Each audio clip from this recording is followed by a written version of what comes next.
Buenos días. Bienvenidos a todos a este seminario de diagnóstico, dificultades y problemas en la contratación pública sostenible.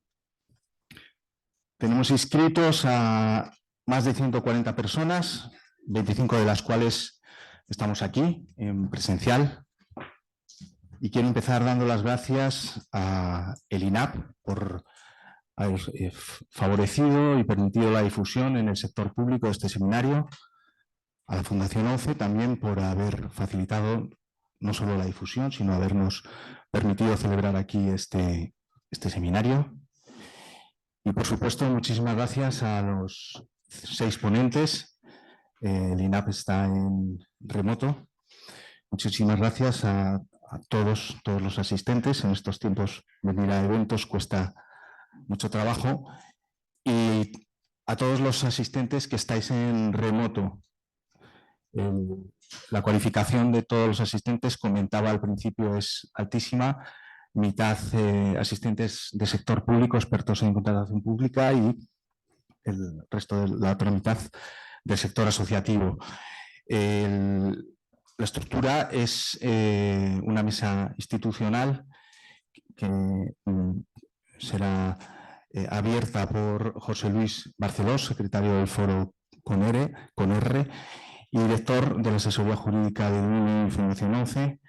A continuación hará el saludo institucional Carlos Bonillo, el gerente del INAP, y después Josefa Torres, directora general de FEACEM.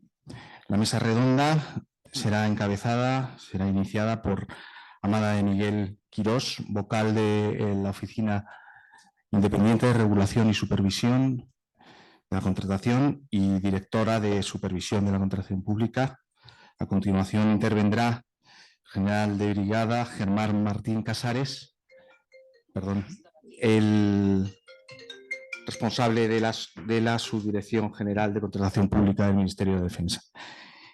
Y terminará su intervención Lamberto Fresnillo, director de asesoría jurídica de CLECE.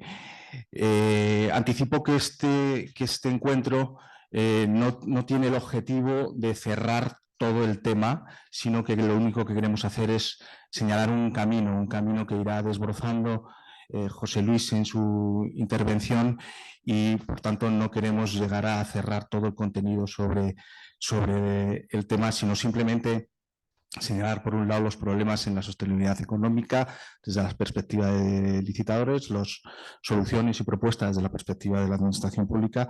Por supuesto, contextualizar todo esto con la intervención de Amada en su presentación del informe de contratación pública estratégica de diciembre.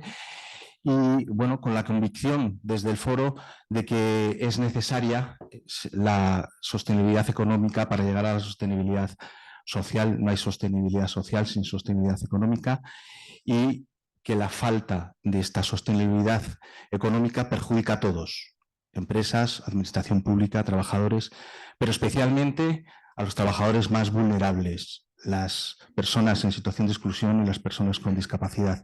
Pues José Luis, cuando quieras. Gracias. Muchas gracias, Javier.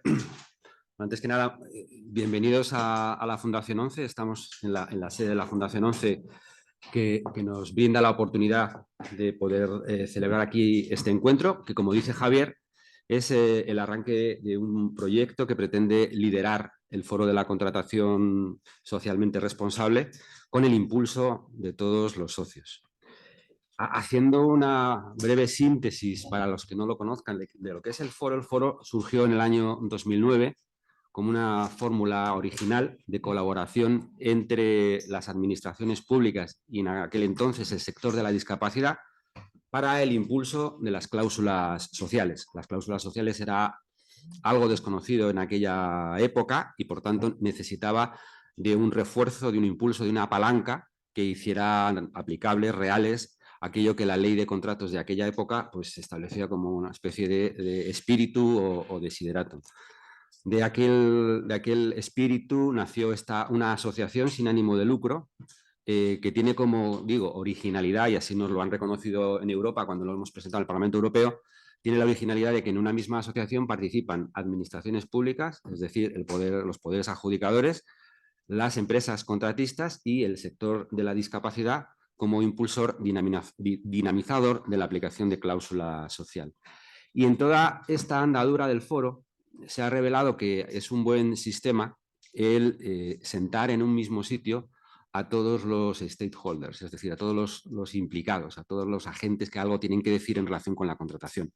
Y por eso creemos que hemos sido impulsores de ciertos avances en la aplicación de las cláusulas sociales por ese nivel de interlocución que tiene el foro con las administraciones públicas, con las empresas contratistas, y desde aquel entonces hasta ahora pues hemos participado en la elaboración, en el asesoramiento de los pliegos y de las manuales con todas las administraciones públicas, aquellas que se han prestado para hacer efectiva la cláusula social.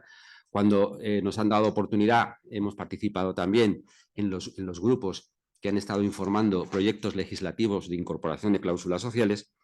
Y con todo esto lo que quiero decir es que el foro tiene un grado de interlocución importante, creíble, con las administraciones públicas, con el legislador y también con todos los aplicadores y con todas las empresas. Con lo cual, desde esta posición, del verano a esta parte, con algunos de nuestros socios del foro, vimos que podía ser idóneo que el foro iniciara también un nuevo proyecto, como ha llevado a cabo, elaborando distintos manuales, jornadas formativas, que Javier ha llevado a cabo una labor pedagógica muy importante, focalizado en algo que los que estamos operando desde el punto de vista ya de las empresas contratistas con las administraciones públicas, venimos detectando pues, en la aplicación de la ley de contratos y de los instrumentos que desarrollan la ley de contratos. Y es que todos en el día a día detectamos que sufrimos o padecemos como sector una serie de ineficiencias o defectos en la aplicación de la norma que hacen que en muchas ocasiones la potestad administrativa de contratación pues, no cumpla su función en toda su extensión. No cumpla su función para las administraciones públicas que les garanticen el mejor servicio, el mejor precio, con la mejor calidad y ahora también, porque es objetivo prioritario, una contratación sostenible y social, y no cumple el objetivo tampoco para muchas empresas que las colocan a veces en situaciones de dificultad, que las colocan en unas posiciones financieras de muchísima tensión y de insostenibilidad, que expulsa de la contratación pues, a empresas, a pymes, que tienen el derecho de participar, pero que a veces no cuentan con los recursos necesarios o con el fuelle financiero como para poder resistir. Y todo esto no lo quiere la ley de contratos, sino lo quiere un ejercicio razonable, sostenible de la potestad administrativa de contratación. Y por tanto, veíamos de utilidad que proponer a alguno de los socios del foro, que son empresas o que son actores en la contratación como todos nosotros, proponer el que entre todos elaborásemos un manual de buenas prácticas de la contratación pública, donde entre todos pudiéramos levantar un proyecto, donde inventariásemos pues, esta serie de ineficiencias que si nos ponemos a listarlas, pues enseguida pues nos van a salir 10 o 12. Veo aquí a mi compañera Susana Poncela, que es la responsable de contratación de Ilunion, y que todos los días nos topamos con ineficiencias de estas características, pues prórrogas sucesivas de los contratos que a veces supone pues eso, un ejercicio desmedido de esa potestad que tienen las administraciones públicas de prorrogar un contrato en contra de los intereses económicos del propio contrato, o esto que el otro día leía en los medios, que es algo extraordinario, que solo pasa en España, la imposibilidad de repercutir a los contratos la subida de los costes salariales, o bueno, ineficiencias o circunstancias de esta naturaleza, ¿no? Con la que nos encontramos cuando, por ejemplo, se selecciona a un contratista y el contratista deviene en situación de insolvencia y ese contrato pues, se convierte en un problema para la administración y para los nuevos contratistas que se tienen que incorporar. Bien, bueno, yo creo que a todos nos sale una lista y el objetivo es poder hacer esa lista, proponer soluciones y a partir de esas soluciones elaborar ese manual y no agotarlo en el manual, sino que aprovechar la interlocución que tiene el foro con las administraciones públicas para presentarlo a las administraciones públicas y colaborar con los poderes adjudicadores, con los órganos de contratación, para, como lo hace el foro, que lo hace desde la técnica de la proposición y del convencimiento, pues corregir estas ineficiencias que estamos viendo todos los días en la contratación pública, para hacer una contratación sostenible, responsable, social, porque en definitiva, como digo y como decía al principio, el foro es el foro de la contratación pública social, ¿no? Socialmente responsable, y no olvida sus señas de identidad, que es impulsar cláusulas sociales que favorezcan la inclusión de las personas con discapacidad y otros colectivos en riesgo de inclusión. Pues lo que queremos hacer con estas jornadas es arrancar este proyecto que ya lo tenemos avanzado, ya tenemos aquí un panel de empresas y de actores del foro que vamos a colaborar en la elaboración de este manual, por lo que podremos ir dando noticia de la presentación de este manual. Iremos sacando probablemente avances de algunas píldoras que identifiquemos que merece la pena, más allá del propio manual cuando ya esté elaborado, de ir sacando informaciones para entre todos tratar de corregir. Y luego, como digo, haremos una presentación y una labor de pedagogía y de convencimiento entre todos, para lo cual pido la colaboración y que aunemos esfuerzos. Y nada más. Pues muchas gracias, José Luis. Sé que tienes muchos compromisos esta mañana y si te puedes quedar, pues Sí. Genial. Pues damos paso a Carlos Jesús Bonillo Robledo, el gerente del INAP, Instituto Nacional de Administración Pública, que su intervención va a ser en remoto. Yo creo que estás por ahí conectado, ¿no, Carlos? Sí, aquí estoy. Muchas gracias, pues cuando quieras. Pues buenos días, gracias Javier, gracias José Luis y gracias al Foro Con R y a la Fundación 11 y a todos los que estáis asistiendo y participando en este seminario. En primer lugar, pido disculpas por no estar ahí, pero bueno, hay días que los compromisos y las obligaciones son demasiadas y hoy es uno de esos días. Entonces, justo después de este saludo, de esta presentación, pues tenía otro compromiso y no podía, no tengo todavía el don de la ubicuidad. Entonces, por eso pido disculpas por no poder estar ahí hoy con vosotros, ¿no? Y agradecer también a la Fundación 11 que haya prestado estos medios, este local, ¿no? El Instituto Nacional de Administración Pública, para aquellos que no lo conozcáis, es un organismo autónomo adscrito en la actualidad, desde hace muy poco, al Ministerio para la Transformación Digital y de la Función Pública, a través de la Secretaría de Estado de Función Pública. Entre sus funciones, muy resumidamente, es la actividad en materia de selección de empleados públicos, de formación de empleados públicos, también de generación de conocimiento en materia de administraciones públicas, en innovación pública, y también llevamos a cabo una actividad cada vez mayor en materia de cooperación internacional que se va ampliando día a día. Bueno, pues desde el Instituto Nacional de Administración Pública, yo creo que lo que podemos aportar ahora, desde hace años y siempre, a estas actividades, ¿no?, que lleva a cabo el Foro Con R y otras que también a través de la Fundación 11, etcétera, es que nosotros somos administración pública, ¿no? Yo creo que hay una triple visión, ¿no? La primera es que somos administración pública y también contratamos, con lo cual conocemos de primera mano muchas de las cosas que seguramente hoy se van a comentar y algunas de ellas que ya apuntabais Javier y José Luis. Somos conocedores porque también lo vivimos. En segundo lugar, yo creo que el INAP puede contribuir de la manera que lo ha venido haciendo hasta ahora y esperemos que siga haciéndolo y de manera cada vez más sólida y reforzada, es que llevamos a cabo, como decía antes, una significativa, siempre desde la humildad, pero una significativa labor en materia de aprendizaje. Es decir, nosotros formamos todos los años a miles de empleados públicos de la Administración General del Estado. Y también participamos en actividades formativas para funcionarios de la administración local, por ejemplo, o funcionarios de administración local con habilitación de carácter nacional, es decir, aquellos que después son los secretarios o interventores, tesoreros de entidades locales. Y también cooperamos con comunidades autónomas en materia de formación, básicamente a través de dos subdirecciones generales de este organismo, como son la Subdirección de Aprendizaje y la Subdirección de Formación Local.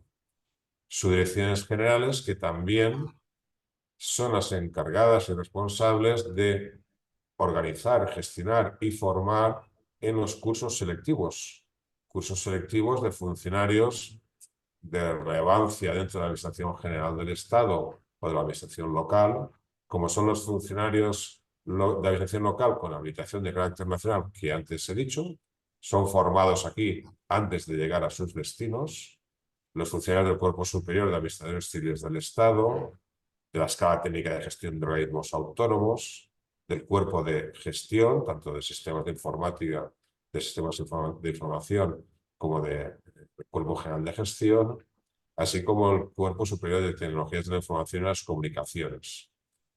Es decir, que yo creo que desde ahí sí que podemos hacer una contribución, la hacemos en la medida de nuestras posibilidades, formando a todos estos empleados públicos, algunos de ellos que luego van a ocupar cargos de relevancia en las estructuras administrativas.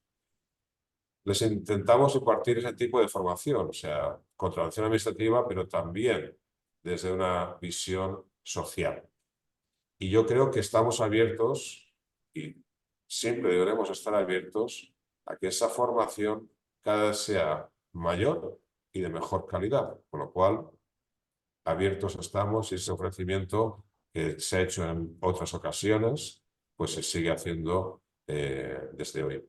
También contribuimos a la formación de conocimiento a través de publicaciones, de proyectos de investigación, etcétera, a través del Centro de Estudios y Gestión de Conocimiento de INAP, lo cual también es una buena vía, una buena posibilidad y una buena alternativa para dar un mayor conocimiento, una mayor profundidad desde el punto de vista científico a todas estas actividades. También, por supuestísimo, a la contratación pública y a la contratación pública socialmente responsable. Y por último, también tenemos en marcha, ya funciona, un laboratorio de innovación pública multidisciplinar y abierto a todos los sectores de la sociedad, no solo los públicos. También está encuadrado, aunque se ejerce su actividad de forma transversal, también está encuadrado en la actualidad en el Centro de Estudios y Gestión del Conocimiento del INAP, y también es una buena oportunidad para dar cabida a todos aquellos proyectos que puedan estar relacionados, por ejemplo, con la materia de hoy del seminario. Entonces, desde el INAP ofrecemos todas estas posibilidades, todo nuestro campo de actuación dentro de nuestras limitadas posibilidades, pero siempre ilusionadas posibilidades. Y ya por último, el INAP viene formando desde hace años parte de la junta directiva del Foro con R, con lo cual yo creo que queda constatado el compromiso de este organismo con la materia y el objeto de este seminario, y además tiene el sello Bequal Plus, con lo cual seguimos trabajando en este tipo de actividades con el máximo empeño y la máxima ilusión que tenemos. Y espero que este empeño y esta ilusión os llegue a todos los participantes en el seminario, tanto los ponentes como los que vais a recibir los conocimientos, que seguro que son muy buenos y muy amplios. O sea que os deseo toda la suerte del mundo en el día de hoy y vuelvo a repetir, aquí tenéis a INAP para al menos contribuir y participar en todo aquello que resumidamente, pero espero que aunque haya sido resumidamente os llegue, os haya sido capaz de haceros llegar nuestras posibilidades y nuestro ofrecimiento. Así que muchas gracias y mucho ánimo. Muchas gracias, Carlos. Gracias por vuestro compromiso con el foro con R, siempre tan generoso. Gracias por tu intervención de ahora. La educación, la formación es clave siempre en la misión del foro y en el proyecto que comenzamos en esta nueva andadura. A continuación, Josefa Torres Martínez, directora general de FEACEN, cuando quieras, Pepa. Sí, muchas gracias y buenos días a todas y a todos. Bueno, yo en primer lugar lo que quería era felicitar a los organizadores de esta sesión de reflexión y además felicitaros por esta iniciativa de este nuevo proyecto que ha comentado José Luis. Esperemos que entre todos podamos ser capaces de identificar esos retos que tenemos en la contratación pública, que seamos capaces de afrontar las oportunidades que tenemos todos, administraciones públicas y empresas, en el ámbito de la contratación pública, y desde luego proyectos como estos nos van a ayudar a identificar estas buenas prácticas y a identificar recomendaciones y propuestas que nos permitan orientar la acción futura y mejorar todo el ámbito de la contratación pública socialmente responsable y sostenible, ¿no? La contratación pública es, bueno, no os voy a decir nada nuevo, un instrumento clave en la sostenibilidad de los servicios públicos, ¿no? Que se prestan a la ciudadanía. Por ello es fundamental que se promueva también una cultura de buenas prácticas y que se promueva una cultura de innovación y de colaboración entre todos los agentes implicados en la contratación pública. Por eso, iniciativas como esta o iniciativas como el proyecto que nos contaba José Luis, creemos de gran importancia precisamente para fomentar esas buenas prácticas, para fomentar esa innovación y sobre todo para fomentar el conocimiento y el compartir las experiencias, los retos y las soluciones que entre todos podemos dar a estas ineficiencias que comentaba José Luis, que pueden estar produciéndose en la administración pública.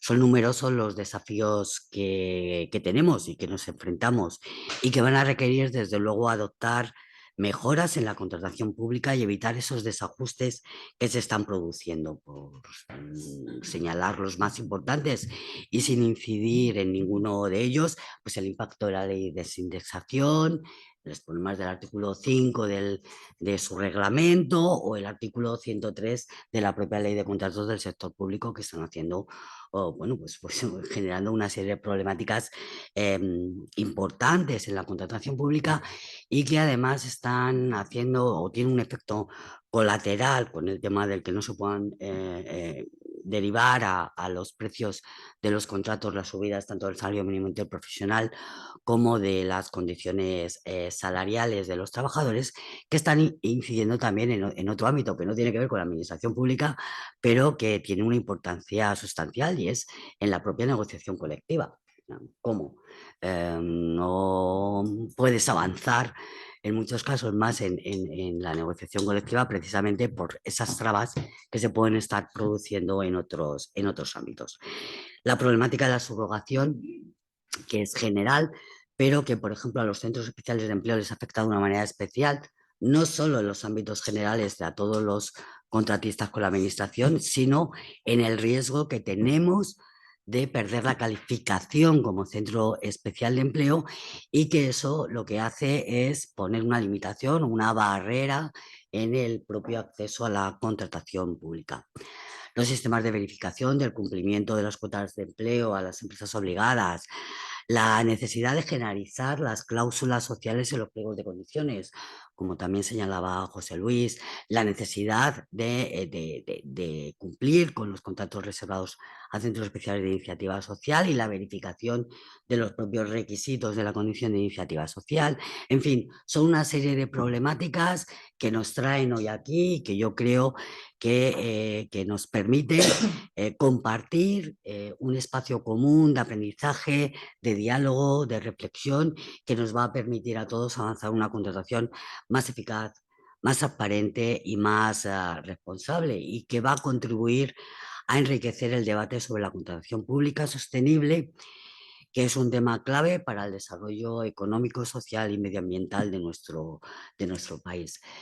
Concluyo agradeciendo de nuevo la iniciativa, animándolos a que se repita, a que se lleve a buen término este proyecto que habéis iniciado y desde luego contáis con nuestra colaboración en todas las iniciativas que preciséis.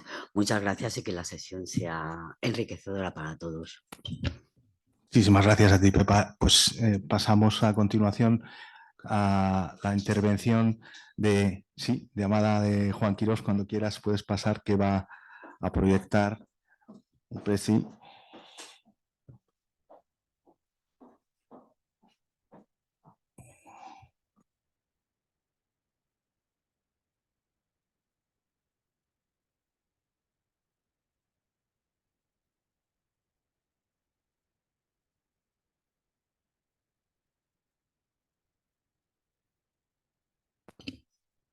Hola, buenos días a todos. Bueno, creo que lo he hecho bien, que se va a ver bien la presentación. Simplemente unos minutos, ni siquiera minutos, unos segundos previos para agradecer a Foro con R, a Javier, a José Luis, la invitación hecha al AIRESCON de poder difundir y transmitir las conclusiones que el AIRESCON tiene en el marco de la contratación estratégica. Dedicamos un informe especial de contratación pública a la contratación estratégica. Y cualquier oportunidad de difundir nuestras conclusiones o de difundir las recomendaciones hacia dónde creemos que debe de dirigirse es siempre una buenísima oportunidad. Así que muchísimas gracias por la oportunidad y espero que aportar algunos datos que inviten a esa reflexión que felicitamos que se vaya a producir. Perfecto.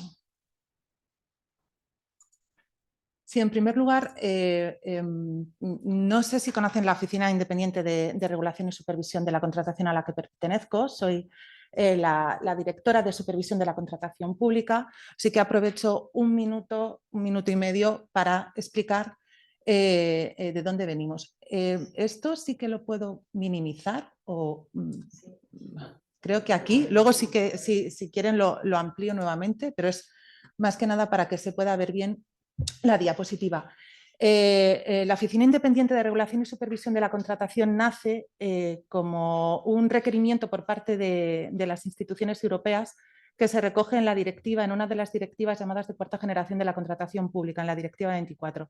Concretamente en el artículo 83, como pueden ver, si está muy lejos ya le he comentado a Javier que les voy a facilitar la presentación para que puedan tenerla como soporte, como apoyo. Concretamente en el artículo 83 se insta a los diferentes Estados miembros a que una estructura, unidad, organismo lleve a cabo la supervisión de la contratación pública. Es decir, es un mandato que debe realizarse. No es opcional, sino que es obligatorio. Además, lo que se nos indica es que los resultados de la supervisión que se ejerce en la contratación pública se deben de hacer públicos, deben de publicarse y ser transparentes, con lo cual son dos de los aspectos que ya nos definen a la oficina. Uno, la supervisión de la contratación, que no es el control, no vemos contratos específicos, sino que vemos el movimiento de la contratación en su conjunto, es una mirada global, agregada de toda la contratación y que las conclusiones de todos nuestros estudios y nuestros análisis se hacen públicos. Nacemos en una estructura de gobernanza, somos una de las tres patas en las que se asienta esta figura de gobernanza, junto con la Junta Consultiva de Contratación del Sector Público y con el Comité de Cooperación en materia de contratación. Esto quiere decir que aquello en lo que participamos, en lo que la ley nos indica, excepto en los informes de supervisión, que sí son plenamente nuestros, lo hacemos de una manera colaborativa o cooperativa con estos dos órganos. Ejemplo de ello, la Estrategia Nacional de Contratación Pública. No sé si la conocen, pero está recientemente aprobada del 28 de diciembre de 2022 y está realizada junto con estas dos instituciones. Se realiza la propuesta de elaboración por el Comité de Cooperación, que está compuesto por Administración del Estado, comunidades autónomas y entidades locales, y nosotros, la AIRESCON, como oficina independiente, la aprobamos. ¿Qué es lo que hacemos? La ley de contratos es bastante clara en darnos alguna serie de competencias y de funciones. Aquello que es obligatorio para nosotros hacer, nuestros informes de supervisión. El informe trienal es un informe de supervisión que cada 3 años nos obliga a hacer la ley e integrarlo en un informe de gobernanza que debe de remitirse a la Comisión Europea. Y luego, en lo que ya empezamos a ser un poco más conocidos, en los 5 o 6 años de andadura que llevamos como oficina, son los informes anuales de supervisión. En los informes anuales de supervisión incluimos tanto aspectos de inseguridad jurídica en el marco de la contratación pública, aquellos aspectos que han generado algún tipo de conflicto en ámbito judicial por órganos supervisores o de control en el ámbito de la contratación pública, también las diferentes notificaciones en prácticas colusorias, antifraude, etcétera, y luego conclusiones de actuaciones de supervisión directa que ejercemos desde la oficina de supervisión. Aparte de estos informes de supervisión, la ley nos habilita a que en aquellos momentos o aquellos casos en los que veamos que hay un aspecto que así lo requiera, poder hacer informes especiales de supervisión que elevamos, no solo hacemos públicos, sino que elevamos al Ministerio de Hacienda para su remisión al Tribunal de Cuentas y a las Cortes Generales, que es al final a quien damos cuenta. Algunos informes especiales de supervisión que han tenido cierta repercusión y que a lo mejor les suenan, pues precisamente en la época COVID, cuando empezamos a ver la contratación de emergencia tan, permítame el término, brutal que se estaba dando, con unos aumentos en porcentaje, estábamos viendo que en el 18-19 veíamos en torno a los años, o sea, esos 2 años juntos, en el 18-19, teníamos constancia de unos 400 contratos de emergencia. De repente en el 2020 nos vimos con 20.000 contratos de emergencia. Entonces, ante esa situación, desde la Oficina Independiente se decidió empezar a hacer informes especiales de supervisión respecto de la contratación de emergencia. El último, respecto de la contratación del 2021, de hecho fue una sugerencia de la Comisión Europea que vio útiles nuestras conclusiones. Otro de los informes especiales de supervisión que creo que también pueden interesar precisamente por lo que acaba de mencionar mi predecesora en la palabra, porque aborda en parte la problemática de la ley de desindexación y del artículo 5 del Real Decreto que lo desarrolla, es el informe de concesiones, el informe especial de supervisión de concesiones de servicios y concesiones de obras que aprobamos en otoño del año pasado. Y finalmente, y ya centro el estado de la cuestión, los informes especiales de supervisión sobre la contratación estratégica. ¿Cuál es el marco que tenemos para analizar la contratación estratégica? Evidentemente, el primero de los puntos es la directiva europea. Tanto la 24 como la 25, como digo, que forman parte de la 4ª generación de directivas en materia de contratación pública, establecen ya como principio conseguir un crecimiento inteligente, sostenible e integrador y promoción de la contratación pública estratégica para conseguir otros objetivos. Es decir, lo que ya también se ha comentado, la contratación pública ya no solo tiene como objetivo la satisfacción de la necesidad de la propia administración para adquirir el bien, servicio, realizar la obra o tramitar la concesión que requiera para sus propios fines, sino que va a ser además una herramienta para conseguir otros fines con carácter indirecto. Es la palanca para conseguir un cambio en la sociedad en la que estamos y no solo para la consecución de un fin en sí mismo. En este sentido, se marcan marcan las diferentes comunicaciones, las últimas comunicaciones que también se han hecho desde el Parlamento Europeo o desde la Comisión Europea, como es la comunicación que destaco de 2021. Y ya llegamos a nuestra ley de contratos.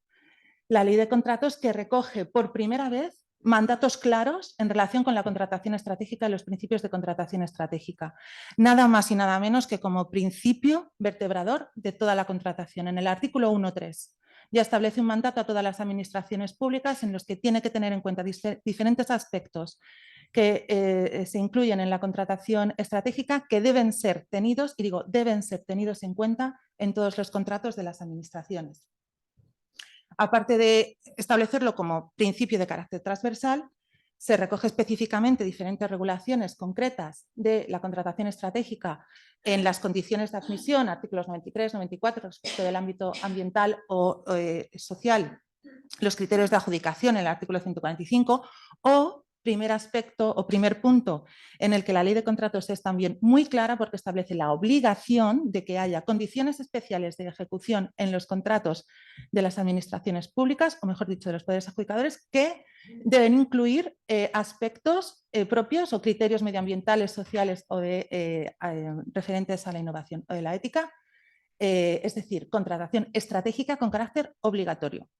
Sin olvidar lo que en muchos casos se olvida cuando se habla de contratación estratégica, siempre pensamos en los criterios medioambientales, sociales de innovación y nos olvidamos de otro aspecto que también ha mencionado mi predecesora, la contratación reservada. Eso también es contratación estratégica y es una contratación estratégica regulada en la ley y obligatoria.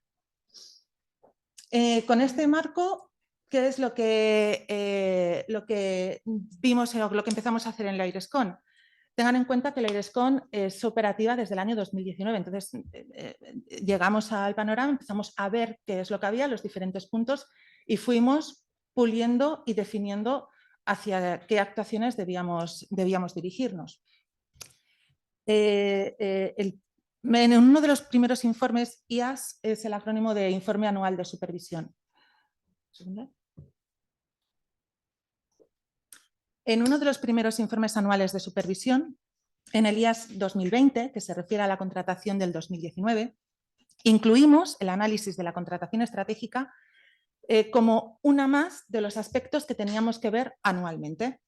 Incluimos aspectos de los criterios medioambientales, sociales y de innovación en condiciones de admisión, criterios de adjudicación, condiciones especiales de ejecución y la aplicación de la disposición adicional cuarta, es decir, la contratación reservada en el propio informe anual de supervisión.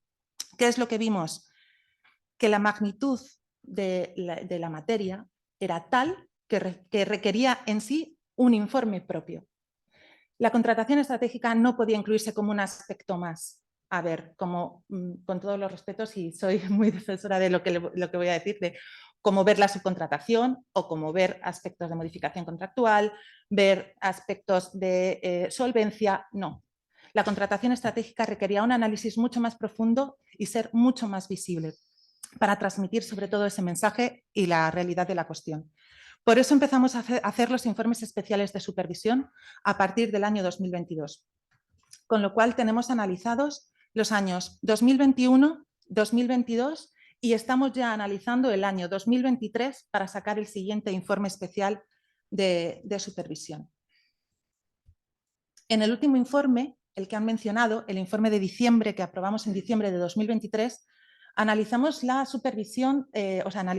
la contratación del año 2022. Son 3 bloques el informe que realizamos actualmente. Un primer bloque dirigido o dedicado a la contratación reservada, en el que vemos cómo se establece la reserva de los contratos, cuál es el grado de cumplimiento de la reserva y, además, otro de los aspectos que se regula en la disposición adicional cuarta, si se exige o no se exige garantía en estos contratos.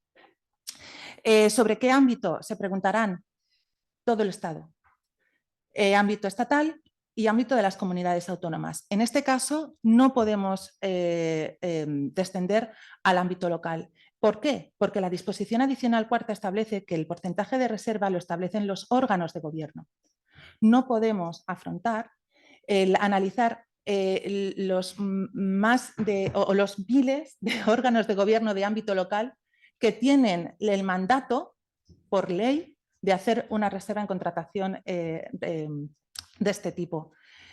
Eso ya en sí es un dato que nosotros estamos poniendo de blanco sobre negro en nuestros informes.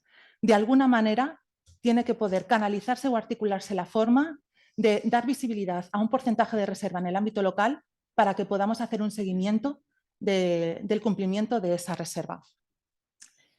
La segunda de las patas o de las partes o de los ejes que tenemos en nuestros informes son los criterios estratégicos, los que conocemos todos, criterios medioambientales, sociales y de innovación. ¿Cómo los analizamos? El uso de esos criterios, bien en las condiciones de admisión, bien en los criterios de adjudicación o bien en las condiciones especiales de ejecución de los contratos. Y por último, aunque en esta intervención pues, me voy a detener menos, sí que analizamos como parte de la contratación estratégica la figura de la PYME en la contratación. tanto la figura como licitadora y el acceso a las licitaciones que tiene, como su figura como adjudicataria. En el caso de los contratos reservados, como les decía, analizamos todos los contratos de ámbito estatal y de ámbito autonómico. Para ello utilizamos los datos de la plataforma de contratación del sector público, los datos de PLACE.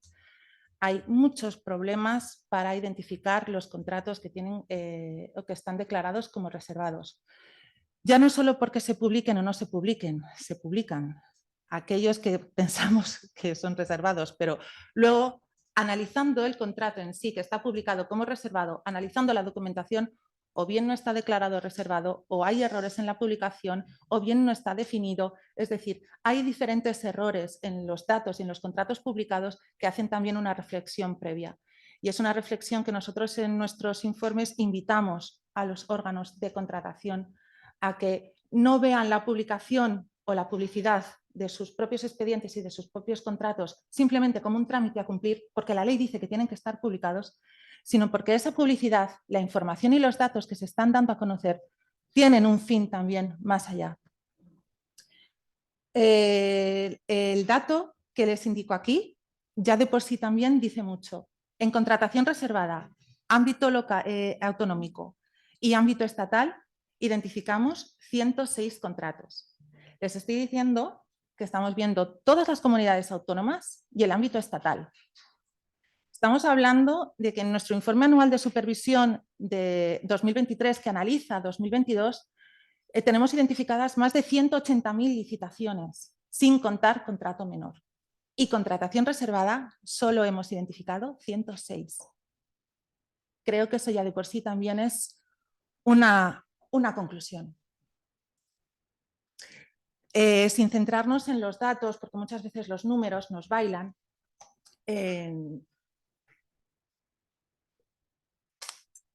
intentando destacar cuáles son las conclusiones principales de nuestros informes al respecto, qué problemas vemos con respecto a la contratación reservada, poniéndolo encima de la mesa. Lo que vemos es que aunque hay un mandato en la disposición adicional cuarta, muchos de los órganos de gobierno, y me centro ahora en el ámbito autonómico y en el ámbito estatal, que es a quienes hemos visto con una mayor precisión, no se han adaptado.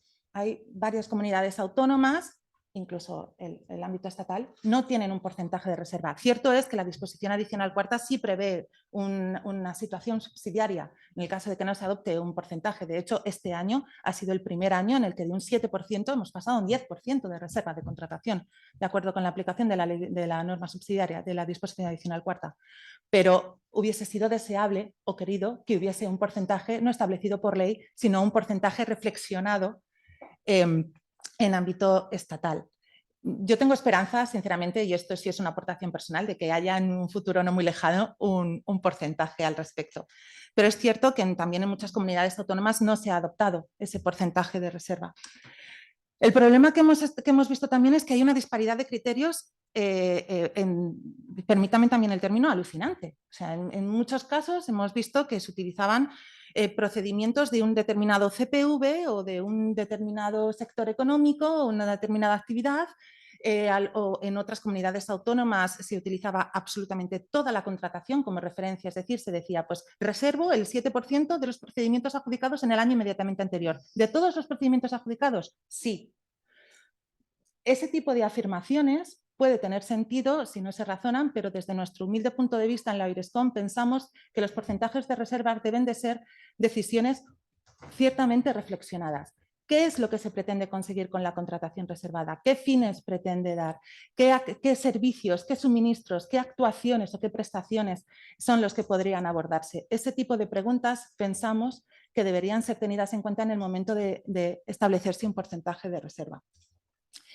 Sí que es verdad que hemos visto esa disparidad de criterios, pero también, por aportar algún punto positivo, han aumentado también los porcentajes de reserva respecto del año inmediatamente anterior. Este es el análisis del año 2022. Respecto del año 2021 aumentaron los porcentajes de reserva. Por otro lado, disminuyó el cumplimiento. También es cierto. La disparidad de criterios, además, no solo la identificamos en la determinación del porcentaje de reserva, vimos también disparidad de criterios en la determinación de cómo medir el cumplimiento de esa reserva. Había diferentes criterios en cada uno y otro. Y además, un aspecto que se ha apuntado también con los centros especiales de empleo y las empresas de iniciativa social, hay un problema también no solo con la subrogación, sino también con la subcontratación. Hay muchos contratos que están con la naturaleza, un contrato reservado que permitía la subcontratación, pero no especificaba que la empresa a subcontratar debía de tener también naturaleza de centro especial de empleo. Creo que ese es un aspecto también clave para tenerlo y no perder tampoco la naturaleza o el fin que se pretende con la contratación reservada. Por lo tanto, en nuestros informes, además de analizar el estado de la cuestión, hacemos una serie de indicaciones o unas indicaciones, unas recomendaciones o sugerencias para los órganos de contratación o para los diferentes actores en contratación. El establecimiento, evidentemente, de la reserva y del cumplimiento. Ante la tal disparidad de criterios claros, públicos y transparentes, mucha mayor formación, mucha mayor planificación de los contratos de reserva, el uso de las consultas preliminares de mercado. Muchas veces la administración pública no sabe qué hacer, no sabe qué reservar, no sabe cómo contratar. Bueno, pues a lo mejor hay que escuchar al sector privado y lanzar una consulta preliminar de mercado que aporte otro tipo de soluciones. Pues también lo indicamos. Y las consideraciones respecto de la condición de centro especial de empleo y de la subcontratación. Rápidamente, respecto de los criterios estratégicos, los contratos que nosotros analizamos antes hablaba de 180.000 licitaciones que identificábamos en nuestro informe anual de supervisión. Evidentemente, en la oficina somos ahora mismo 24 personas, en la división que yo dirijo somos 5 personas. Se darán cuenta que es imposible abordar 180.000 licitaciones. Yo espero que en un futuro, tampoco no muy lejano, se pueda abordar con apoyo de la tan mentada inteligencia artificial, pero sí, soy una creyente y creo que podremos abordar mucho más. Pero hasta el momento pues tenemos que hacer una selección de un universo en el que centrarnos para poder hacer nuestros análisis. ¿Qué es lo que hacemos? En cada uno de los informes especiales de supervisión elegimos CPVs, un CPV de servicios y un CPV de suministros. En el caso del último informe que les estoy exponiendo de diciembre del 2023, seleccionamos el CPV 80, que se refiere a servicios de enseñanza e información, y el CPV 37, que son los instrumentos musicales, artículos deportivos, juegos, juguetes, artículos de artesanía, etc. ¿Por qué elegimos estos CPVs? Son CPVs que pensamos que tienen representación en todos los niveles territoriales. Les recuerdo que nosotros vemos ámbito estatal, autonómico y local, y es un volumen manejable. ¿Qué es un volumen manejable para nosotros? Podemos analizar entre 1.000 y 3.000 contratos anuales. En este caso analizamos 1.322 contratos. ¿Cuáles fueron los resultados de nuestra supervisión? Pues se ve bastante claro en los porcentajes de uso. En el caso de las condiciones de admisión, en el caso de los contratos de servicios, el uso de los criterios estratégicos es de un 2,73%. Sí, es un 2%. Y en el caso de los suministros, un 6,25%. En este caso, nosotros lo que recomendamos es lo que les indicaba respecto a la contratación reservada. Muchas veces las soluciones son prácticamente las mismas, se pueden utilizar casi en un 2x1. Consulta preliminar de mercado. No sé qué criterios estratégicos utilizar para el contrato que voy a licitar. Voy a escuchar al mercado. Es una opción. En el caso de los criterios de adjudicación, el porcentaje aumenta levemente. Un 28,87% en servicios y un 32,14% en los suministros. Claramente, el giro se ve en las condiciones especiales de ejecución. Les decía al inicio de mi intervención que las condiciones especiales de ejecución es obligatorio ya por la ley de contratos incluir los criterios estratégicos. Claramente se ve el resultado. En un 96,23% de los servicios hay criterios estratégicos y en un 84,61% de suministros. Son porcentajes altísimos. Aún así, en la Airescon no nos felicitamos. Debería de ser un 100%. Estamos hablando de que es obligatorio. Así que queda también el camino por recorrer y mejorar. Aspecto que nos sorprendía, les decía que el CPV analizado es un CPV de formación y enseñanza. Los criterios sociales brillaban por su ausencia. se utilizaban más los medioambientales. Nos llama la atención. Es cierto que en los criterios medioambientales hay mucha más tradición, pero nos llamaba mucho la atención la ausencia de los criterios sociales y también ausencia de los criterios de innovación. Esto también nos transmite algo.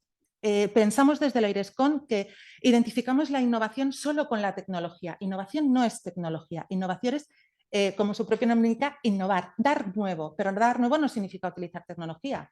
Puede ser un nuevo procedimiento, un nuevo producto, una nueva manera de actuar. Eso es también innovación y parece que en el caso de los contratos pues, se olvida. ¿Qué es lo que recomendamos? El uso de herramientas de codificación o normas técnicas en el caso de las condiciones de admisión, normas ISO, normas UNE, facilitan mucho a los órganos de contratación, el uso de los criterios estratégicos, la implicación de los poderes públicos, comisiones interministeriales, foros como en el que nos encontramos, su actuación, su labor de difusión, de formación, de implicación en estos temas, pues nos parece esencial para concienciar a todos los poderes públicos de que esto es una obligación, es una realidad y que debemos abordarla. Unas medidas de verificación del cumplimiento de las condiciones especiales de ejecución. Tampoco olvidemos que las condiciones especiales de ejecución están ligadas con las posibles penalidades que puedan tener en el contrato, con lo cual nos parece también a tener en cuenta. Y otro de los aspectos que veíamos, que seguramente los que están más implicados que nosotros en la IRESCON en el día a día de los contratos, pues habrán notado, son los criterios interpretativos contradictorios entre tribunales administrativos. Nosotros hemos llegado a ver cláusulas aceptadas en un tribunal y rechazadas en otro, en los mismos términos. Entonces, ahí sí hacemos un llamamiento a los tribunales administrativos para que se pongan de acuerdo. Y otro de los aspectos que les pongo encima de la mesa, que nos realizamos en nuestros informes y que tal vez pueda resultar de utilidad, es que nosotros realizamos un análisis de segundo nivel. Nosotros realizamos un desglose de los tipos de criterios que se usan en los contratos públicos. En los criterios medioambientales están identificados estos tipos de criterios: adaptación al cambio climático, mitigación del cambio climático, etcétera, que se corresponden asimismo con las finalidades de actuaciones sostenibles del reglamento de la Comisión Europea. Es decir, el reglamento de taxonomía, no sé si lo conocen, pero se adecúan a ellos. En el caso de los criterios sociales no tenemos la suerte de tener un reglamento europeo que nos dé la clasificación o la taxonomía en la materia, pero sí la hemos hecho nosotros.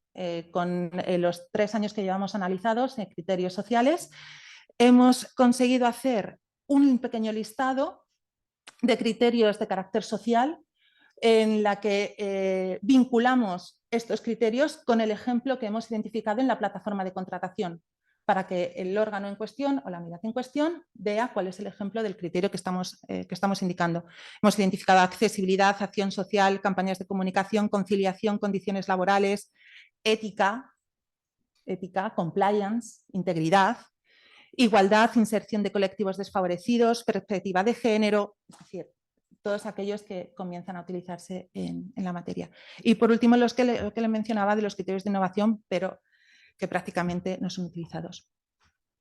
Y para terminar, que creo que ya me estoy pasando un poco de mi tiempo, es simplemente una visión histórica de los informes especiales de supervisión que llevamos analizados, incluido el que les mencionaba que estaba dentro del marco del informe anual de supervisión.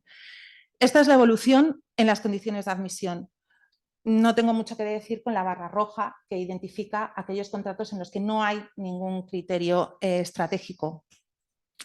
En el caso de los criterios de adjudicación se ve una mínima evolución, pero sigue siendo claro aquellos contratos en los que no se incluyen los criterios estratégicos. Y por contra, las condiciones especiales de ejecución en los que, al haber una obligación por parte de la norma, sí hay una presencia de los criterios estratégicos, variando entre sociales y medioambientales, dependiendo del objeto de la prestación analizada. No me queda mucho más que decir, más que darle las gracias ofrecerles nuestros informes y nuestra disposición para cualquier aspecto que requieran y agradeciendo nuevamente la oportunidad de exponer nuestras conclusiones y nuestras recomendaciones. Muchísimas gracias.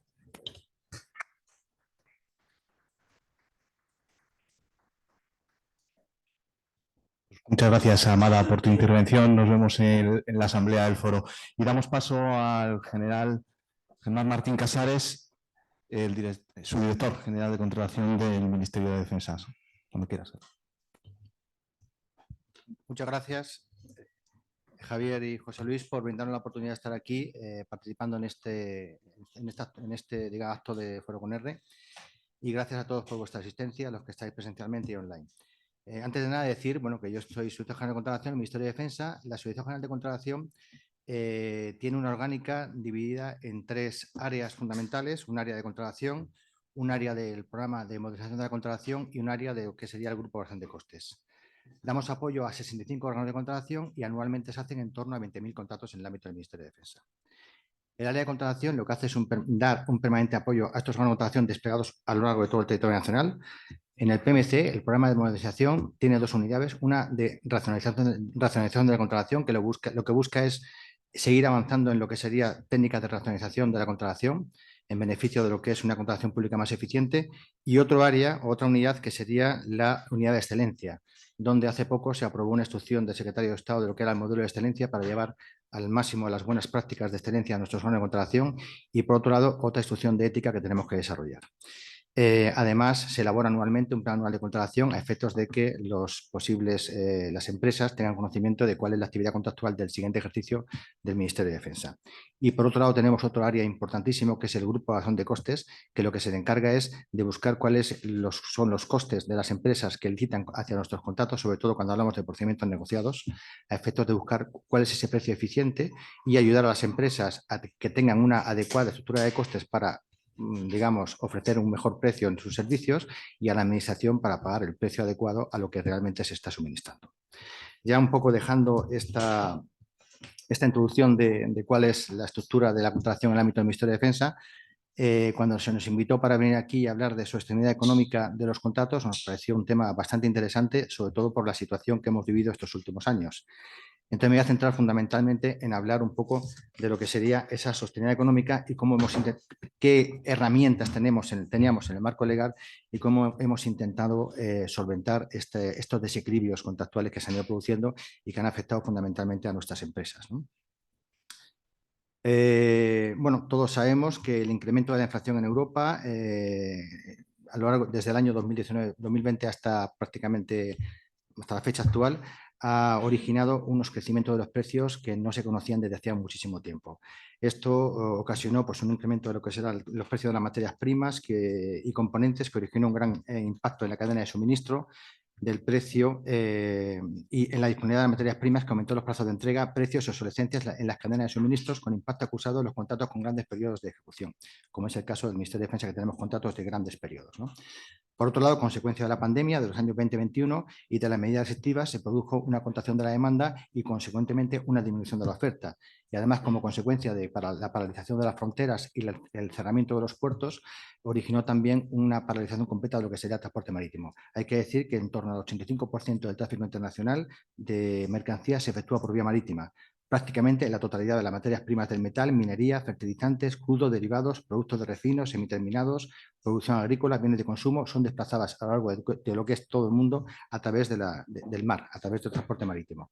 Esta situación produjo, pues evidentemente, una paralización de lo que es todo el movimiento de estas materias primas necesarias para lo que era digamos, el devenir diario de las empresas y las necesidades tanto de la ciudadanía como de las administraciones para los contratos correspondientes, un impacto global en los plazos de entrega normales y, como efecto añadido, el elevado volumen de puertos cerrados y la paralización de las mercancías pues originó pues, la paralización completa de lo que era esta cadena logística, afectando a que prácticamente un 50% de los contenedores que tenían que llevarse de un punto a otro a lo largo de estos 2 años quedó prácticamente perdido o sin saber dónde estaban o paralizado en puertos determinados. Consecuencia de todo esto, de la financiación de la medida efectiva del movimiento, y una vez superada la pandemia, se produjo un incremento de la demanda con una oferta que estaba contraída, con lo cual se volvió a incidir sobre lo que es el crecimiento de los precios. Y ya nos centramos en 2022 y nos encontramos que el conflicto, la guerra entre Rusia y Ucrania también origina una mayor incertidumbre en la situación, con lo cual todo esto no es bueno para la economía y provoca de nuevo otra subida de los precios. Esto al final lo que originó fue que todo esto, no de los precios, de los costes.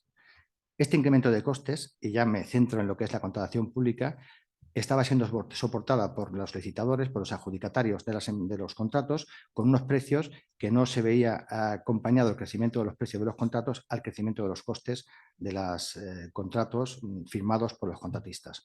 Con lo cual, al final fueron ellos los que tuvieron que soportar ese crecimiento de costes sin poder ser repercutido a los precios. Entonces, vamos a ver qué herramientas teníamos los órganos de contratación, tenía la administración pública en el ámbito de la ley de contratos, pues para poder buscar esa sostenibilidad económica de los contratos y que no sufriesen nuestros adjudicatarios de los contratos precisamente esos incrementos con las consecuencias nefastas que tenían para ellos, que ya se habló anteriormente, de las empresas que no tenían músculo financiero, cerramiento de las pymes, las grandes empresas, pues evidentemente ya no conseguir los beneficios esperados, sino incluso incurrir en pérdidas, y, bueno, y al final pues un desastre, ¿no? que ha ocurrido con todo esto. Pero vamos ahora a centrarnos un poco en la ley, qué ley tenemos y cómo podemos nosotros atender a esta situación en base a los mimbres que nos permite la ley. Como saben, lo que es la ejecución de los contratos públicos está inspirada por la aplicación del principio fundamental, como es la obligación de cumplir lo pactado por las partes, representado por el aforismo el pacto sunt servanda, ¿no? Que se concreta en particular en el artículo 189 de la ley. De este principio se deducen dos consecuencias: la inmutabilidad general de las prestaciones pactadas, que vienen reflejadas en los pliegos correspondientes y en el marco de la ley, y la atribución al contratista del famoso principio de riesgo y ventura. Este principio de riesgo y ventura, de acuerdo con lo que dice el Consejo de Estado, implica que el contratista asume con carácter general las consecuencias derivadas de todos los riesgos, salvo en aquellos casos en que el ordenamiento jurídico prevea la cooperación. Y eso serían las excepciones, que son el caso de la fuerza mayor, revisión de precios o doctrina del riesgo imprevisible, que hablaré luego un poquito de ellas, ¿no? Cómo se han podido aplicar o cómo hemos intentado avanzar en esta doctrina, sobre todo en la de riesgo imprevisible. De acuerdo con el Tribunal Supremo, con sentencias diversas, dice que el riesgo y ventura del contratista ofrecen en el lenguaje jurídico y gramatical la configuración de la expresión de riesgo como contingencia o proximidad de un daño, y ventura como palabra que expresa que una cosa se expone a la contingencia de que suceda un mal o bien. Y de todo lo cual se infiere que es principio general de la contratación administrativa que el contratista, al contratar con la administración, asume el riesgo derivado de las contingencias que se definen en la ley de contratos. Y la obligación del contratista es una obligación de resultados. Pero es cierto que ese riesgo de ventura hay que buscar cuál es el umbral a partir del cual no debe ser asumido por el contratista, y por tanto hay que buscar una salida en base a ese riesgo imprevisible por el cual se pueda volver a reequilibrar el contrato.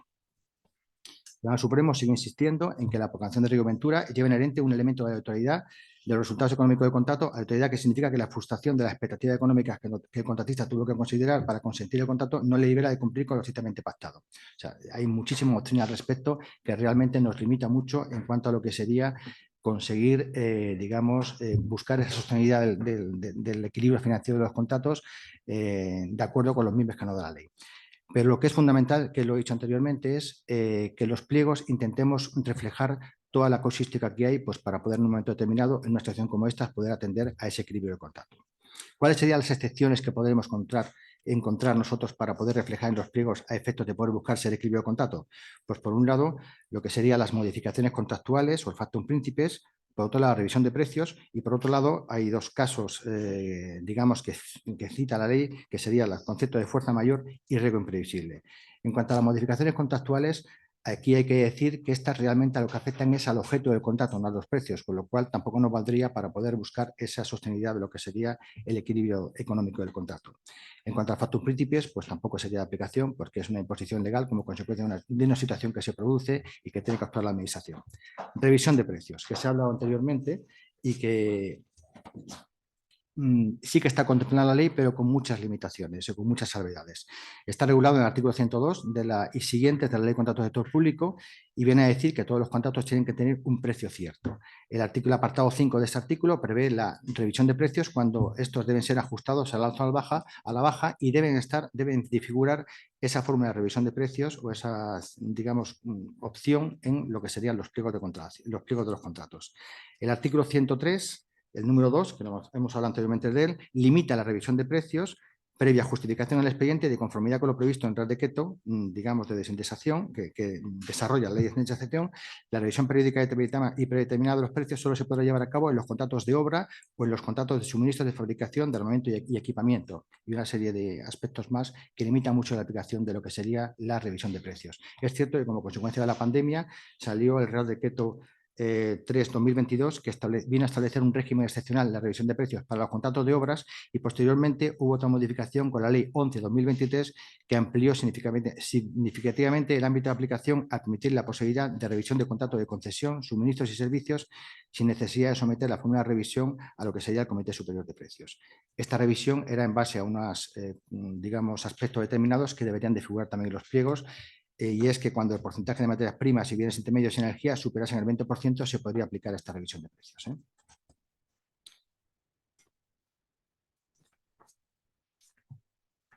Luego tenemos el caso, ya dejando lo que es la revisión de precios, de lo que sería la fuerza mayor. La fuerza mayor se establece fundamentalmente para los contratos de obras, con lo cual, como estamos hablando más sobre todo de contratos de suministros y servicios, voy a pasar a lo que sería la teoría de la doctrina del riesgo imprevisible. Aquí, en este sentido, por parte de la Asociación General de Contratación del Ministerio de Defensa, se hizo un estudio muy profuso de la aplicación de esta posible doctrina y se elevó a la Junta Consultiva y se hicieron las consultas correspondientes. Es cierto que esta doctrina de lo que sería el riesgo imprevisible, con ella se pretende flexibilizar la aplicación excesivamente rígida de la obligación de cumplir los contratos conforme al tenor literal de las cláusulas, y está presente en la doctrina española, pero siempre y cuando concurran una serie de circunstancias. Estas circunstancias son que los riesgos fuesen razonablemente imprevisibles, que fuesen independientes de la conducta o de la mala gestión de la entidad pública contratante, que fuesen independientes de la voluntad del contratista, que deberá haber actuado de buena fe, que tuviesen una entidad suficiente para alterar gravemente la economía del contrato en perjuicio del contratista, y que tal entidad quedase debidamente acreditada atendiendo al contrato público considerado en su conjunto.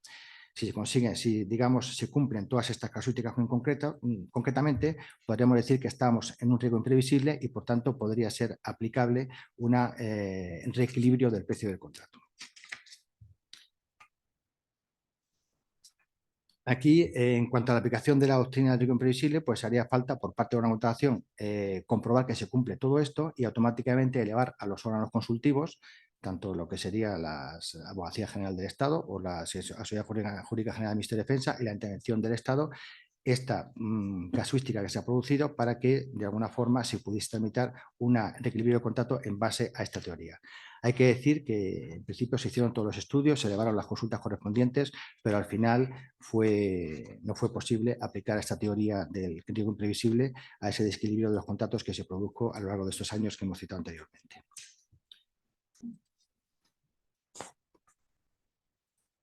Luego también en lo que era digamos, los aspectos que consideraba Foro con R tratar hoy aquí a efectos de ver la eficiencia de los contratos, hablaba del tema de los encargos y también se hablaba también de lo que sería la prórroga forzosa y hablaba también de lo que sería la subrogación. En cuanto a los encargos, es cierto que durante el año 2021 existían conectividad en el ámbito de la Administración General del Estado más de 150 medios propios, que asumieron 2.107 encargos por un montante cercano a los 2.000 millones de euros. Es cierto que la ley permite, pues en base a también una serie de circunstancias y causísticas, el acudir a los medios propios mediante la figura de encargo para llevar a cabo actuaciones determinadas, y que evidentemente eso lo que hace es limitar la concurrencia, pues porque esas actividades de servicios podrían tramitarse por la vía de la ley de contratos, mediante un contrato de servicios o de asistencia, dando cabida a la entrada de las empresas. Pero también es cierto que la aplicación digamos, recurrir al encargo, al medio propio, es una potestad de alguna contratación que, cumpliendo una serie de requisitos que marca la ley, se puede llevar a cabo, y siempre y cuando sea eficiente y no, digamos, limite la concurrencia de forma, digamos, no adecuada, pues entonces esa figura se puede llevar a cabo, y es cierto que es una figura que se usa bastante en el ámbito de la administración pública.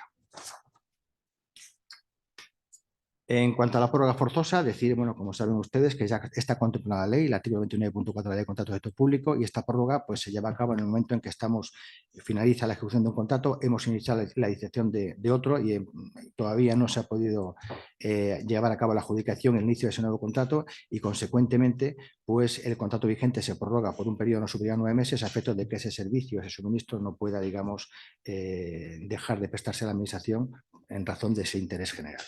Y en cuanto a la subrogación, simplemente decir pues, que la subrogación de los determinados colectivos o de personas en el ámbito de la contratación tiene que estar, la ley, el artículo 130 de la Ley de Contratos de Sector Público impone que esta subrogación de personal debe llevarse a cabo si lo establece una norma legal, si hay un convenio colectivo o una coordinación colectiva de eficacia general. Y en estos casos esa subrogación es de obligado cumplimiento y se lleva a cabo en el ámbito de la Administración.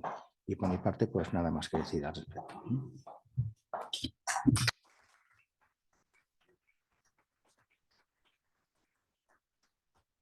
Muchas gracias, general. Damos paso a Lamberto Fresnillo, director de la Asesoría Jurídica de CLECI.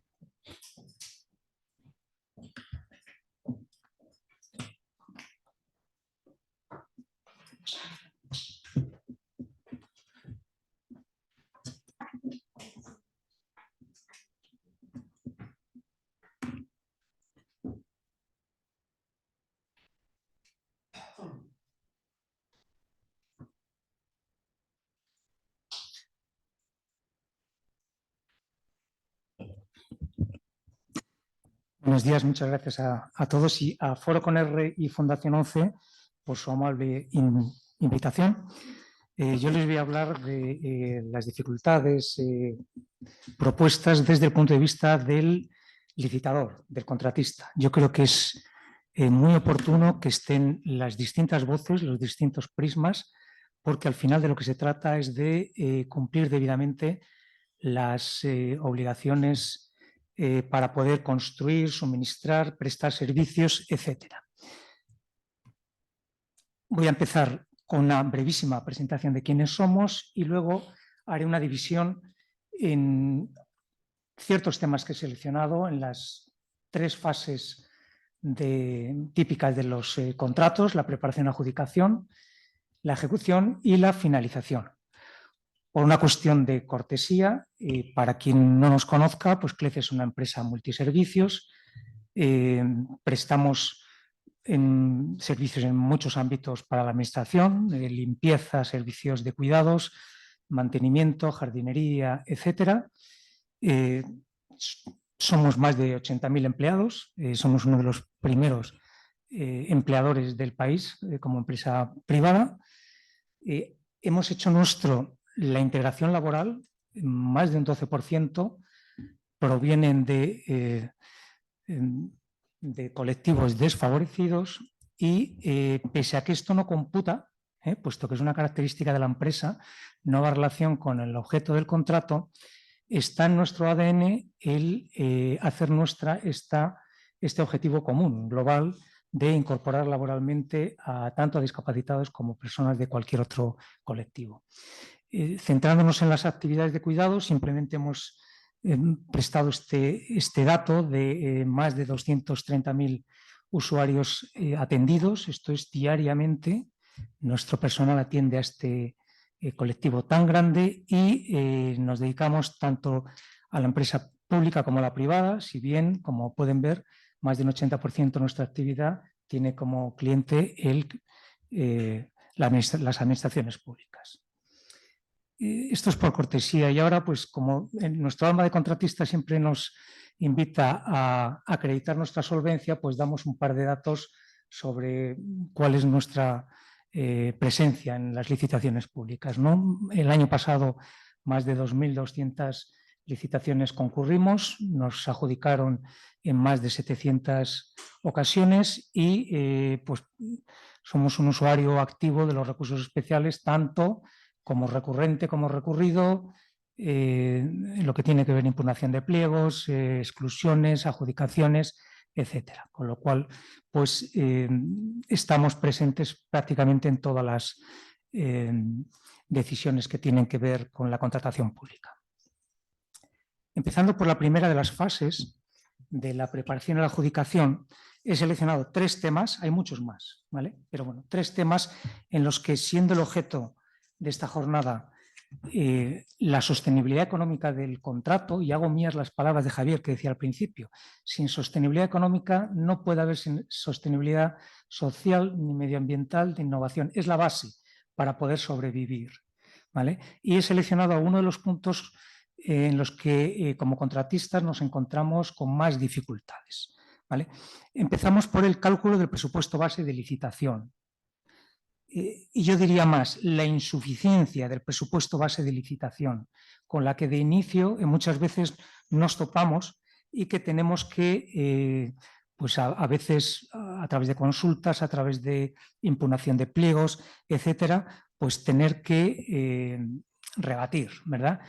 Dentro de esta insuficiencia, ¿cuáles son algunos de los motivos que vemos y que se pueden corregir, para que no ocurra esto? En primer lugar, un deficiente cálculo de los costes salariales. Mire, nosotros nos dedicamos fundamentalmente, como decía, a prestación de servicios. Servicios de tracto sucesivo y servicios con gran presencia de personal. Simplificando mucho la cuenta, nuestros mayores costes son laborales. Luego, con esta simplificación que decía, además de los costes laborales, puedes tener los gastos generales y beneficio industrial, ¿vale? No es tan complicado, teniendo en cuenta que estos costes laborales fundamentalmente vienen fijados en convenios colectivos. Nos cuesta entender cómo con un más del 90% del coste publicado en el BOE puede haber insuficiencias en los presupuestos base de licitación. ¿Y dónde vemos que hay estos problemas a la hora de acudir a los convenios? Pues, por ejemplo, si no coincide la aplicación del convenio con la duración del contrato, muchas veces se nos olvida en que el convenio expirará y a nadie se le escapa que el nuevo convenio lo más probable es que contemple una subida laboral.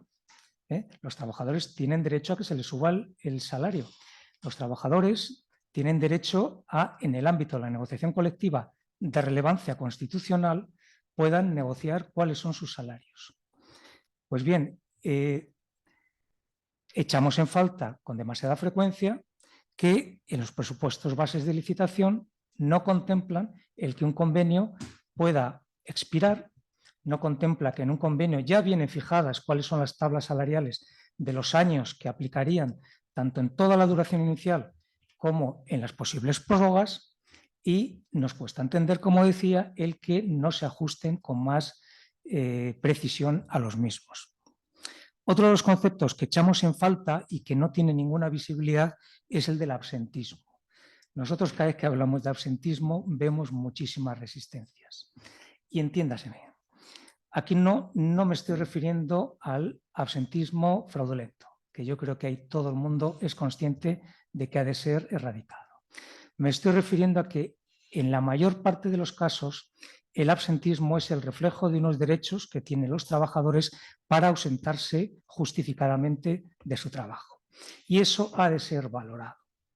En la ley no tiene reflejo positivo. A la hora del 130, cuál es la información que tiene que facilitar el contratista saliente al órgano de contratación para que lo publique en los pliegos, pero cada vez que nosotros hemos intentado introducir el concepto nos hemos encontrado, como digo, con muchas resistencias. ¿Por qué? Clarísimamente, porque encarece el precio. Y en muchas ocasiones a la administración no le conviene relucir conceptos que pueda subir el precio. Otra de las cuestiones que también vemos que son causa de esa insuficiencia del presupuesto base de licitación es los cálculos que se hacen durante toda la vida del contrato. Me explico. Si el contrato, por ejemplo, tiene una duración de 2 años más otros 2 de posible prórroga, pues nos encontramos a lo mejor que sí que hay una correcta valoración del primer año, hay un convenio, hay unas tablas, está claro, pero a partir de ahí, y luego lo veremos, ya se ha dicho varias veces esta mañana el problema de la revisión de precios, de la desindexación, etcétera, a la hora de calcular cuál es el coste de los años subsiguientes, insisto, tanto de la duración inicial como de las prórrogas, pues vemos que hacen unos cálculos, no voy a decir optimistas, son brindis al sol. Venimos de una época, lo acabamos de escuchar, en el que el encarecimiento de los precios, el IPC ha sido brutal. El 23 se ha moderado un poco, pero el 22 y 21 alcanzaron unas cotas que durante muchos años hacía que no veíamos. Pues bien, nosotros hemos visto cómo en esos cálculos que se hacían, pues para el primer año, insisto, se ponían unos costes, unas tablas, pero para el siguiente se metía un 2% de IPC y así, todo seguido. Los 4 años o 3 años subsiguientes, 1 de duración inicial y 2 de posibles prórrogas, con un 2% de actualización. Pues hombre, yo leía eso y decía que bien se han acabado los problemas, esto hay que remitirlo inmediatamente al Banco Central Europeo porque se tienen que relajar todo el mundo. Al año que viene el problema de la inflación se ha arreglado. No, esto es una deficiente cálculo. Interesado o no, no lo sé, pero deficiente. Nosotros hemos apelado en muchas ocasiones a los estudios tanto nacionales como internacionales de los organismos que se dedican a hacer predicciones y hoy en día quizá no tengamos herramientas tan desarrolladas como para hacer predicciones meteorológicas, pero sí que existen muchos estudios y muchas herramientas que te permiten con más o menos exactitud prevenir qué es lo que va a pasar. Hemos detectado que de nuevo con mucha frecuencia son ignorados todos ellos, incluso los del gobierno de turno, que normalmente solían ser los más optimistas.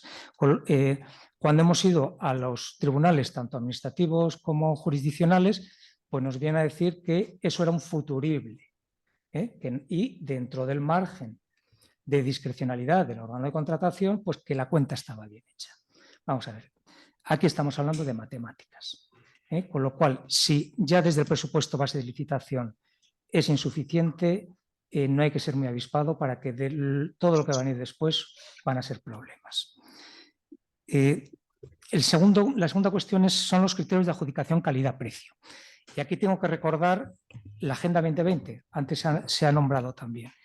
Las directivas son del año 2014, la transposición de la ley es del 17, que entró en vigor el 18. Por entonces el objetivo de la Agenda 2020 era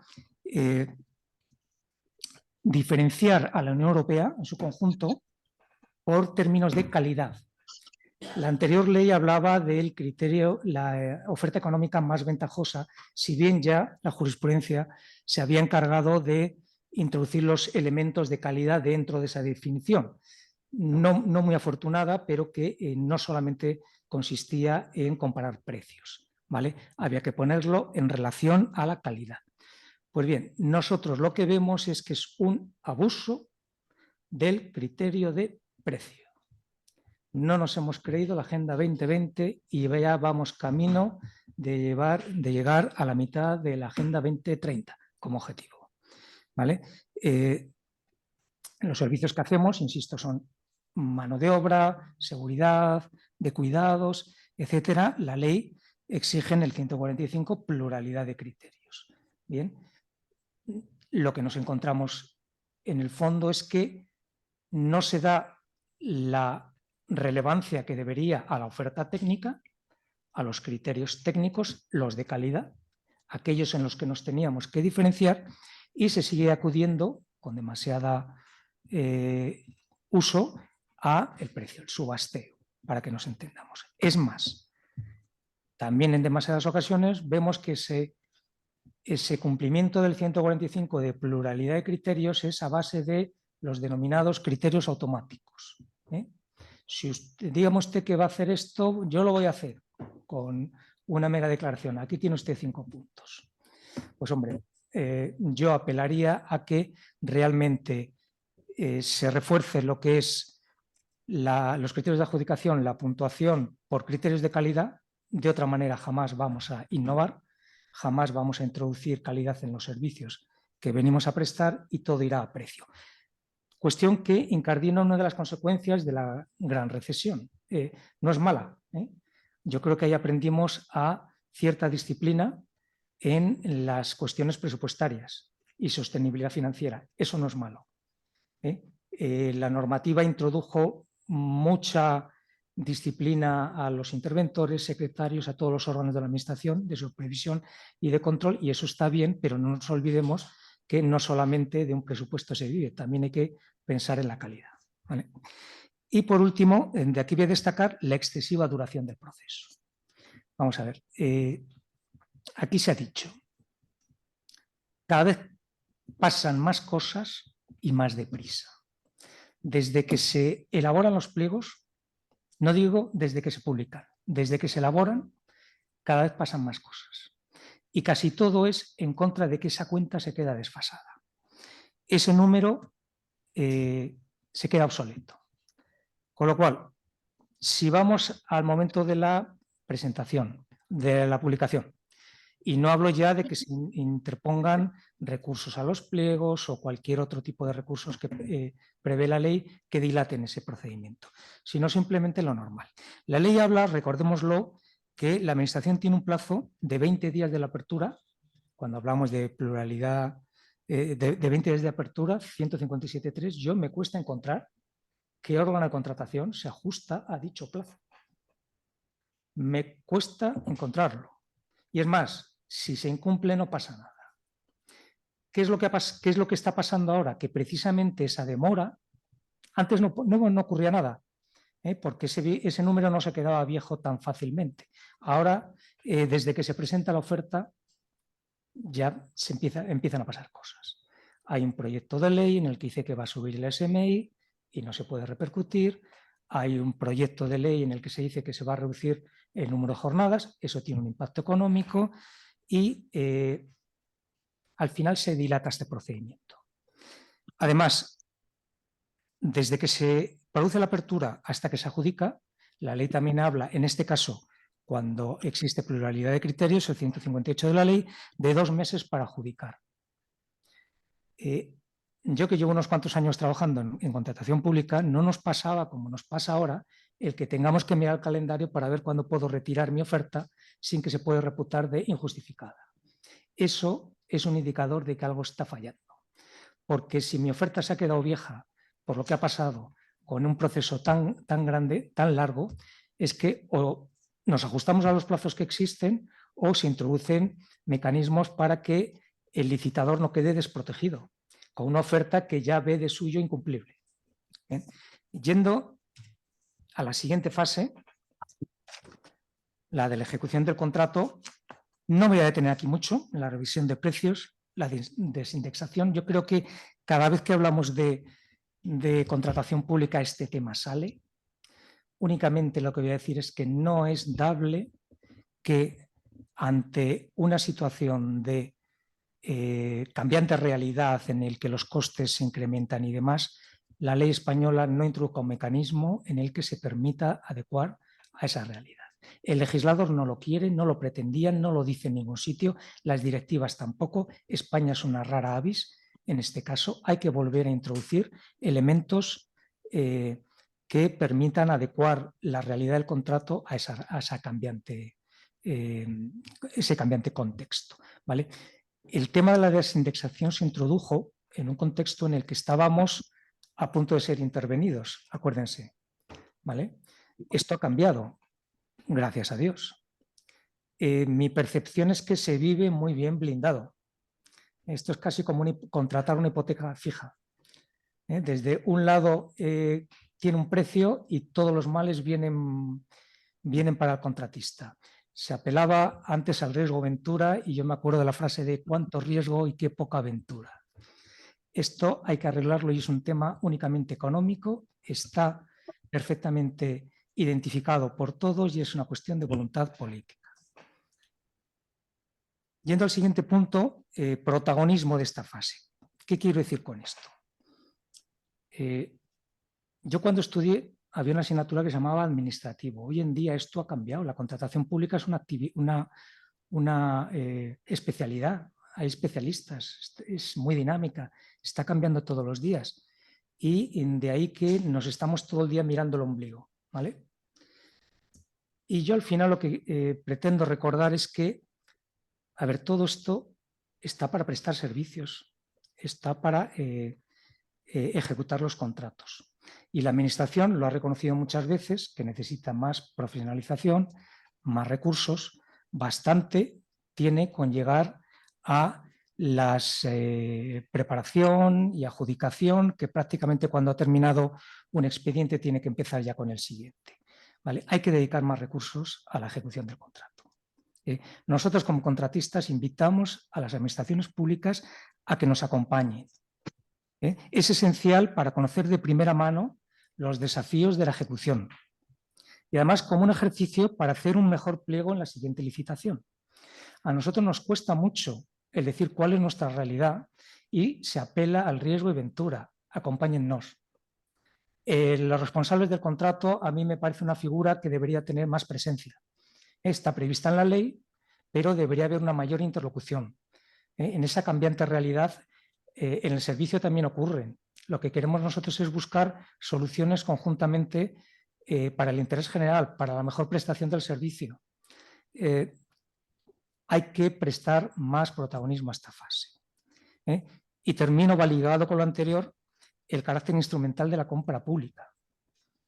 Yo hablaba antes que al final nos estamos convirtiendo casi en unos frikis de la contratación pública, entre la Junta Consultiva, los tribunales, la Eurescon, Tribunal de Cuentas, Abogacía del Estado, no hacen más que parir todo resoluciones, cuesta ponerse al día y demás, pero no lo olvidemos. El hecho de que ustedes estén viendo fotografías no es que yo les quiera presentar a CLECE, es recordarles que esto debería ser lo que ocupe nuestras oraciones. Son trabajadores prestando servicios. La administración recibe el fruto del trabajo.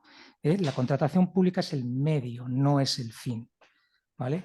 Nos tenemos que ocupar de construir escuelas, atender a mayores y suministrar productos para el día a día de la actividad de la administración pública. En la fase de finalización de contrato también se ha nombrado aquí un poco, pero creo que es preciso recordar los requisitos de las pruebas contractuales. En servicios de los que yo estoy hablando, se cambió el régimen con la ley del 17, por el cual, donde antes era obligatorio el mutuo acuerdo para proceder a la prórroga del contrato, ahora el 29 impone al contratista la obligación de prorrogar el contrato. Y ya lo hemos visto de dónde venimos. Ofertas que se quedan desfasadas, procesos muy largos, no se modifican la revisión, etcétera. Si además se me impone una prórroga, en muchos casos puede suponer mi muerte. Muchas empresas están cayendo ahora porque a duras penas cumplen el periodo inicial, les impone una prórroga y supone su sentencia de muerte. Bien, voy a recordar dos requisitos que planta la ley todavía hoy. Primero, que el órgano de contratación preavise con 2 meses de antelación.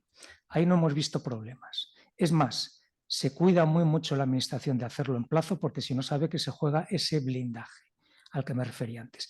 Pero otro que ha sido, yo creo, a mi juicio, poco explorado, es el que es el primer inciso del 29.2, se podrá imponer prórrogas siempre que las condiciones del contrato no se hayan visto alteradas. Y lo voy a repetir, que las condiciones del contrato no se hayan visto alteradas. Y habla del contrato, sinalagmático, oneroso, contratista, contratante. Y que no se hayan visto alterados son los costes. ¿Qué elemento, si no los costes, es el relevante para una de las partes del contrato, el contratista? Luego, si se han alterado los costes del contrato, a mi juicio no procede la prórroga. Y voy a ir al siguiente punto. Y es no tanto el 29.4, que efectivamente la Junta Consultiva se ha cuidado muy mucho no hablar de prórroga forzosa, era un elemento que estaba en nuestra jurisprudencia, no en nuestro derecho positivo, pero aquí sí que he introducido una prórroga muy particular, que es aquella en la que cuando por interés público se ve alterado las circunstancias del calendario, digamos, pues por ejemplo, ese órgano de contratación le impugna los pliegos, le impugna la adjudicación, etcétera, y pues el plan temporal que se había realizado pues se le trastoca, ¿vale? Se le da una herramienta para que pueda imponer una prórroga, pero con límites, máximo 9 meses, y siempre y cuando se haya anunciado la licitación con 3 meses de anticipación a la fecha prevista de fin del contrato. Bien, no lo hemos encontrado muy poco. Nosotros nos encontramos el 29.4 muy pocas veces. Creíamos que no lo íbamos a encontrar más y además no lo veíamos mal, no depende del órgano de contratación. Es una salida que creo que puede estar, hombre, lo de las mismas condiciones yo solo lo discutiría, ¿bien? Pero era algo razonable. Ahora, ¿qué ocurre?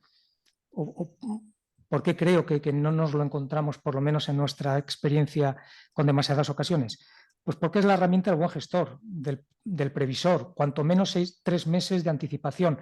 Los órganos de contratación saben que en 3 meses no preparan, adjudican. Esto lleva más tiempo, pero cuanto menos lo han hecho antes. Y no es este el problema que yo me voy a referir ahora.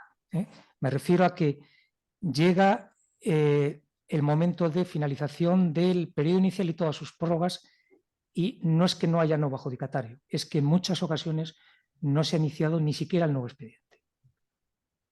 Finaliza el contrato y la Administración todavía no ha sacado nueva licitación. Yo este tema creo que está siendo poco atendido y desde luego, ya que tenemos una vocal de la Euroscol, le invito a que pongan el foco en este tema. Nosotros lo que vemos es que es una cuestión estructural. Nos gustaría saber cuántos contratos hay ahora mismo sin una debida cobertura. Es un tema estructural y poco atendido.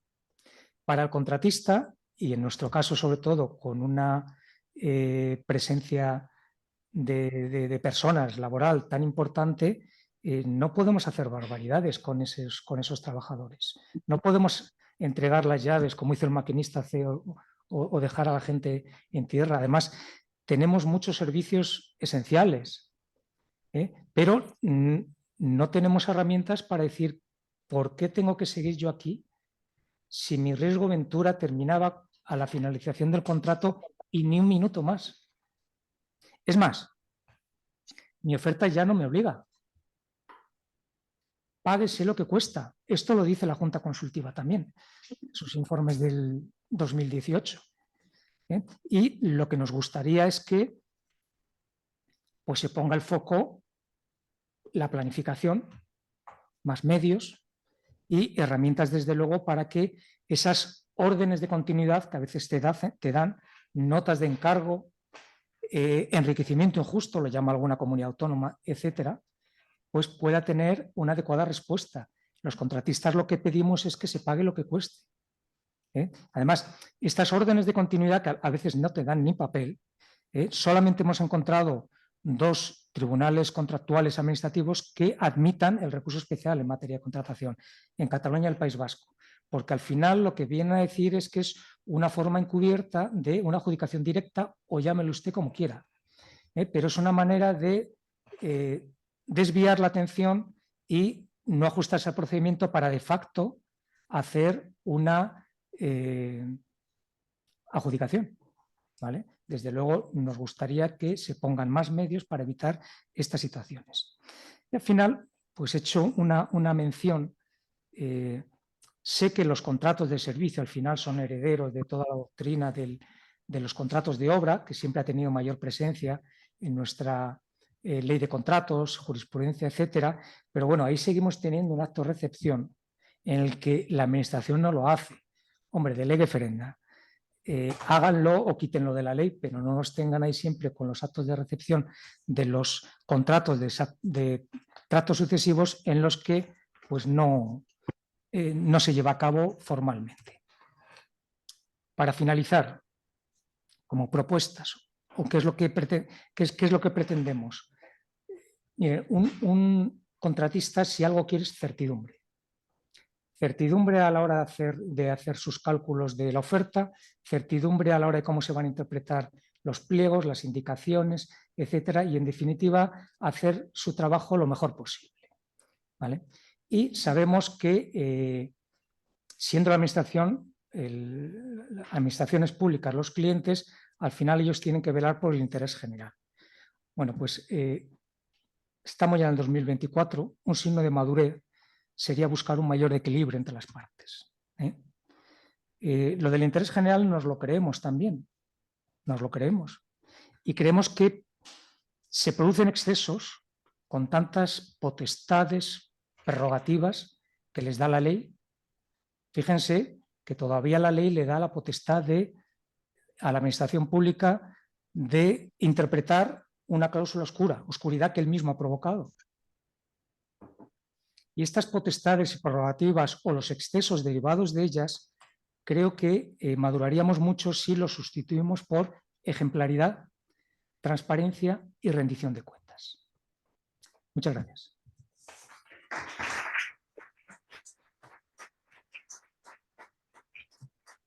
Bueno, pues muchísimas gracias, Lamberto. Muchísimas gracias a todos. No sé si los ponentes tenéis que hacer alguna.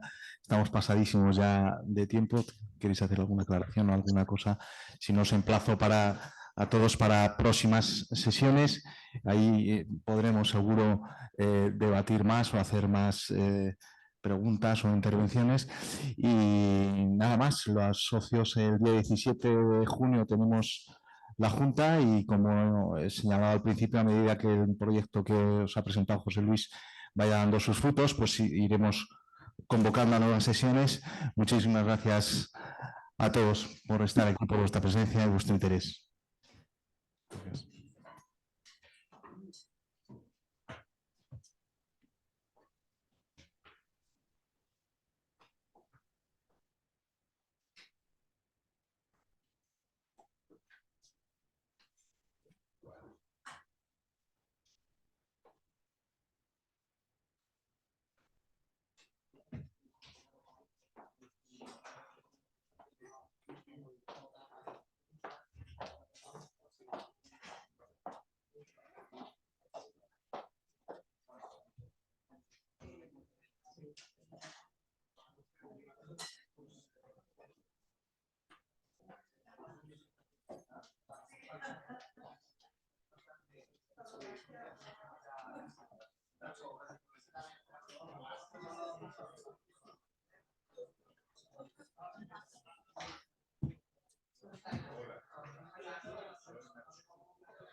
Venga, voy pitando yo.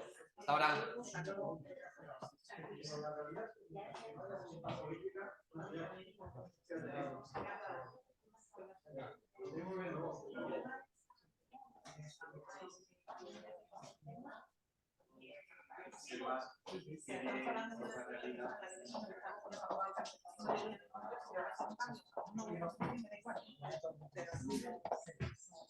No al lugar. Hemos tenido Ahora mismo tenemos un problema. O sea, un problema de tramitación sin duda, sin duda. Y Yo además hace años que no está todo vivía esto algo así. paralizado, porque como no hay mayoría que puedan en un momento determinado sacar adelante un cambio, una norma, lo que fuere, no la hay, y a cambio de esa mayoría, la gente empezar a dar aquí cosas que no tienen nada que ver en el ámbito parlamentario. Desde luego, uno de los mayores problemas que tenemos ahora mismo es la inamovilidad legal, que es de las propuestas que tenemos o recomendaciones. No son algo para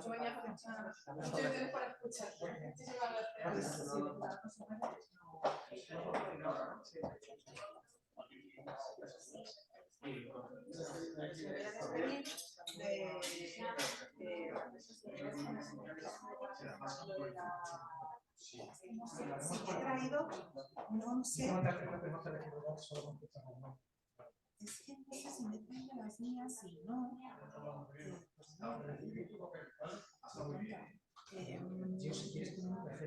No te preocupes, no te preocupes. No te preocupes. Si te consigues con un Google, te va a salir nuestro contacto. En directo, o sea, sí, pero lo digo para que... Ah, vale.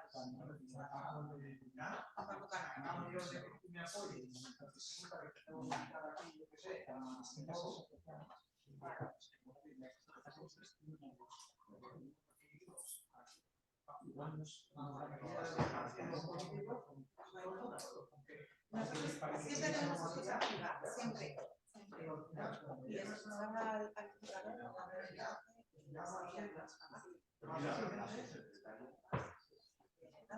pues espero el contacto entonces. Me iba a despedir de... A vosotros.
Los organizadores que convocaron en la mesa redonda nos invitaron. Estaba en su alianza creados para defenderlo y entonces me dieron un dato que yo trasladé allí todo de la restauración.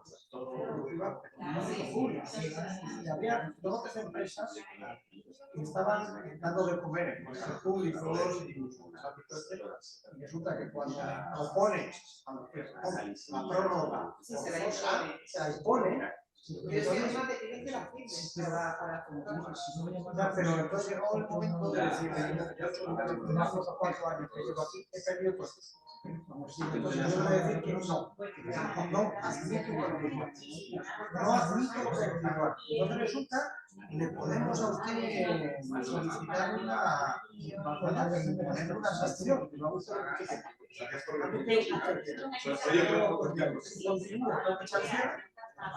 Y prefiero que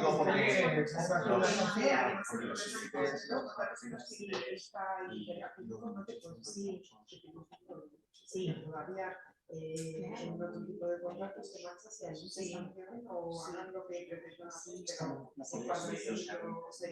pero solo lo que ocurre es que aquí hay una cosa que se llama la sostenibilidad. Entonces, que yo hago con las empresas que han tenido la restauración colectiva y dijeron, mire usted, eso a mí me da igual, usted me indemnice y usted haga lo que quiera. Si es que mi problema es de que yo no puedo continuar con la empresa, si yo continúo esa prueba que usted me está diciendo, tengo que echar el cierre y echar a estos 100 trabajadores a la calle. Lo diga usted me va a sancionar, sancióneme. Si no me va a dejar contratar con la administración pública, ¿qué hago? Es lamentable, es una cosa que dice, pues a ver, si además muy transversal, si no,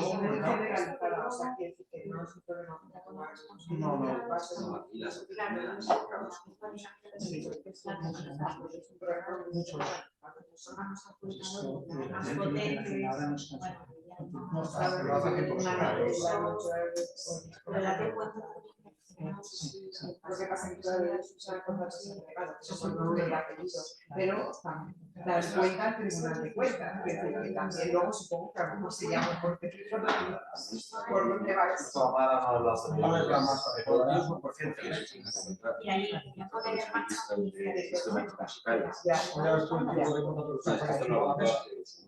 que también hay que dirigir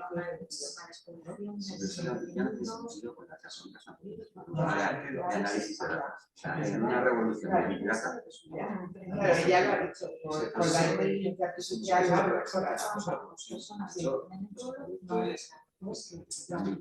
que no vayan con usted, información que hay ahora mismo. Yo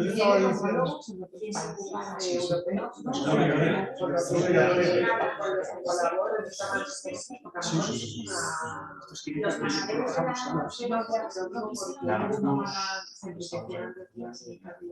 diciendo la verdad que sus homólogos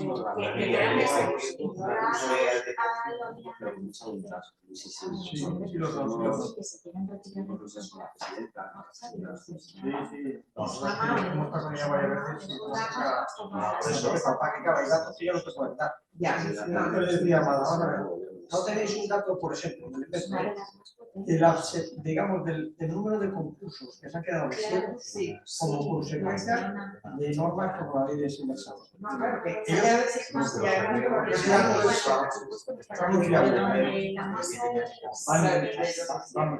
Ahora mismo están por detrás y lo que sacan son las causas las consecuencias que es lo que hacen con la fila para que ellos son los encargados de poner las posiciones correctas y todas las disfunciones llegan tarde. Yo creo que por parte de la administración para por encima de la mesa y estos 6 son ¿te acuerdas de una cosa Santiago? Sí. O sea, que se vuelve huyendo a la pobreza porque no era Sí. El gran elefante. Empezó en el 19. Tampoco se hago aquí de los reyes. Empezó en el 19. Pero pues enseñarle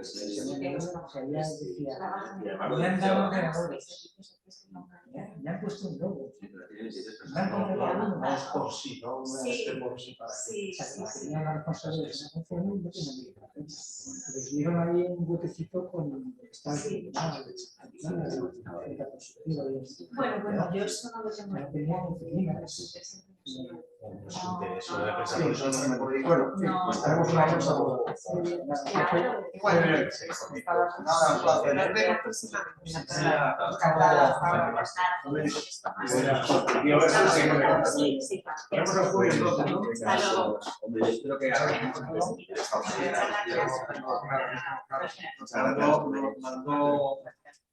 yo he mandado a Javier el documento para que lo firmemos. Yo se lo he pasado a este señorito.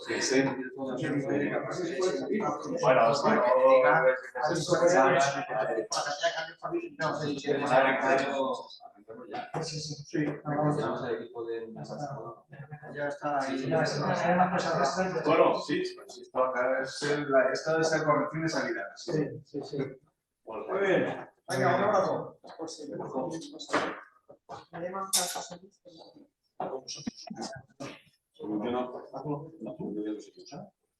No, yo tengo que ir a ver. Sí. No oigo nada. Ah, porque no tengo. Hola. Hola, Sergio. ¿Sergio? No digo nada. Hola. Hola, ¿nos oyes? Hola. ¿He llamado a todos? No, esto era una grabación de un seminario, pero ya hemos terminado. Perdón. Gracias. Hasta Ya, luego. ahora.